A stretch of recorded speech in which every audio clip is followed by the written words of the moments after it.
even done anything yet. You know what? No, you can cheer more if you'd like. Nothing like holiday cheer to get your self-esteem going. It's that time of the year again, everybody. As you could probably tell from my very wobbly entrance, I've been hitting the eggnog extra hard to get into the holiday spirit. A big fan of eggnog in the fifth row, all right. Very nice, very nice. Who's ready for yet another holiday-themed tale full of Yuletide cheer? Yeah? Who's ready to see Wolverine live and in the flesh? That too, a screaming person in the front row, but he's not here today, unfortunately. Boo! Yeah, he's got another scheduled off day, but feel free to boo him ruthlessly and tag him in the comments. No, please boo him now. Boo him. I know, I miss my boo too. Everybody give it up, by the way, for this stallion of an ASL interpreter we got going on here. How do you sign I miss Logie Bear? Oh, I miss him too. I'm gonna remember that one. Thank you for the choreography. All right, everybody, you guys ready? All right, very nice. Oh, today's story is a classic holiday tale of good and evil, filled with greed, gravestones, a very nice four-poster bed, and a bunch of hideous mutants and spooky ghosts. I know, it's kind of a creepy choice for a holiday tale, huh? Probably should have done this one in October now that I think of it. Well, you know what? We're already all out here, and this is the specific story that they're paying me to do on the schedule, so let's get on with it, shall we? All right. This is very exciting. For today's story, we travel back in time, all the way back to jolly old England for a dignified holiday tale written by Sir Mr. Charles Xavier Dickens. And brought to you by Disney Plus! Please cheer louder so they give me a Christmas bonus. Disney Plus! Sign that too, actually. All right. That's right, everybody. Disney Plus is paid to keep little old story time around for the holidays. And the mouse. Finally, a streaming service that understands quality content. That's right. I'm Deadpool, and you're watching Disney Plus. Okay, well, now that the pandering segment of this performance is over, let's get to the actual story, shall we? Man, I love Disney Plus. This is very exciting for me, by the way, getting to sink my teeth into something as holly and jolly as a Christmas tale. It's rare that I get to read something filled with so much joy, happiness, goodwill, and positive messaging. Well, anyway. Stave 1, line 1. Marley was dead. Wow, that is a really dark start to the story. I don't think Disney Plus actually signed up for all of that. Let me just skip ahead to the less morbid parts. Hold on. Oh, very nice. Oh, here's a very nice, uplifting, and joyous sentence.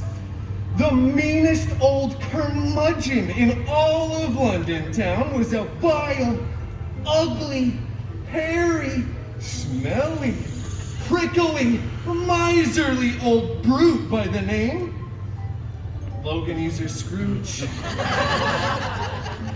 Oh, Scroogey really did not like the holidays and always went around saying, bah humbug, bub. Yeah, whatever that's supposed to mean. He did, though, have a very handsome, charming, and very funny, although a bit of an acquired taste, I will admit, employee by the name Wade Cratchit. Cool. You see what I did there? Thank you. Poor Wade, he just wanted to enjoy the holiday season and spend literally a single day off in his entire career, but old Scroogey McDuck was always like, get back to work, Bob, and count me money, all right? Come on, all right? Come on. He was really not a nice mutant. And did I mention he was smelly, miserly, and somewhat Australian? Oh, well, Well, anyway, because Scroogey was such a naughty little mutant, he was visited in the night by one of his very dead partners. One of his ex-partners, if you will. He was an X-Men. Anyway, he tells him that he'll be visited in the night by 3 ghosts who will help fill him up with the Christmas spirit. This really troubles old Scroogey, who goes to sleep feeling very uneasy that night. Kind of like when you eat one too many chimichangas before bed, by time. That guy nodding his head knows what I'm talking about. Suddenly, a big bright light shone through his window. He sauntered over, just as furry and ugly as can be, ripped open the blinds and saw that it was none other than Johnny Storm. All flamey and bright. Not Steve Rogers like we all clearly wanted, but that's all right. Yeah, Johnny Storm's still cool, I guess. Well, actually, he's not cool. He's more so hot. Sorry, I just got a little flustered there. Anyway, Johnny, basically everything that he said was filled with vulgarities that I quite honestly cannot repeat here at the Disneyland Resort.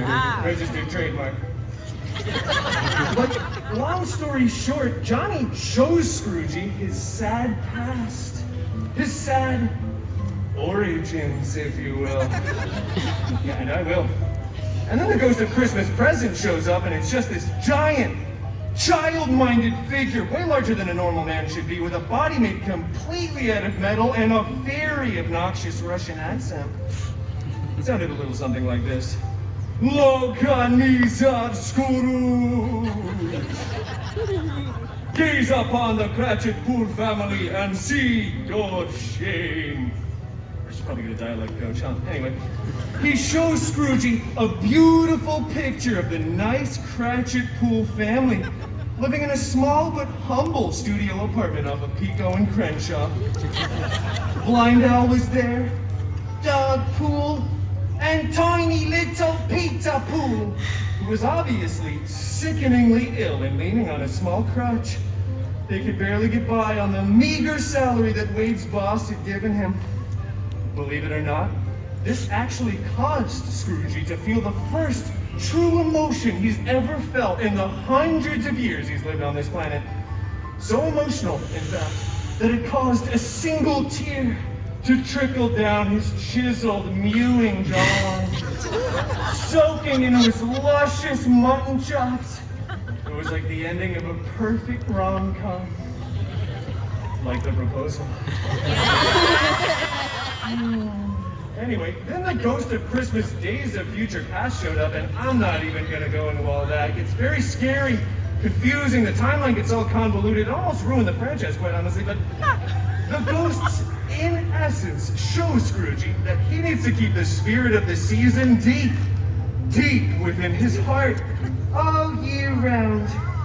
Meanwhile, tiny little Peter Pool narrowly escapes death, because Scroogey pays to get his little legs healed, and they become sugar plum chums. Oh, this is my favorite part of the story, everyone. I just wish Wolby was here. Then, tiny little Peter Pool waddles over to old Scroogey on his newly refurbished legs, grips onto Scroogey's very muscular inner thigh muscles, you're just gonna take my word for it, and exclaims for all to hear, "Oh God of thunder, bless us! Everyone loaded there!" Let me tell you, there was not a dry eye in the house. In fact, the house was soaking wet with tears. And they all lived happily ever after. Thank you for saying that with me. I'm glad you held space with that.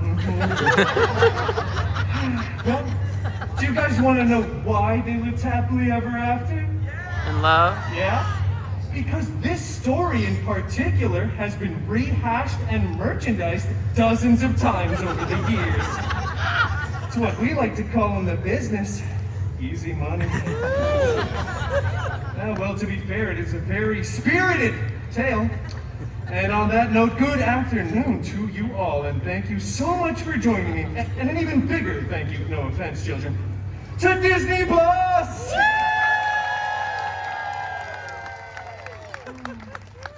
Check out all the quality programming only available now on Disney Plus. Happy holidays, everybody. On Dasher, on Donner, on Dopender, we rhyme. These guys were just ready to leave her at that. Just made the naughty list, Aaron.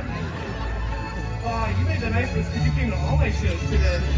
Bye, everybody. Just think, if it wasn't for Disney Plus, none of us would be here right now. Well, we already isn't. Dude, I love being employed. Bye. Bye now. Twist my five. Selfie time. Oh, I got you. Oh, you took too long. Bye. Matching sweaters, very nice. I wish Wolby was here to push me. Hopefully he's scheduled tomorrow. I miss him. That's right.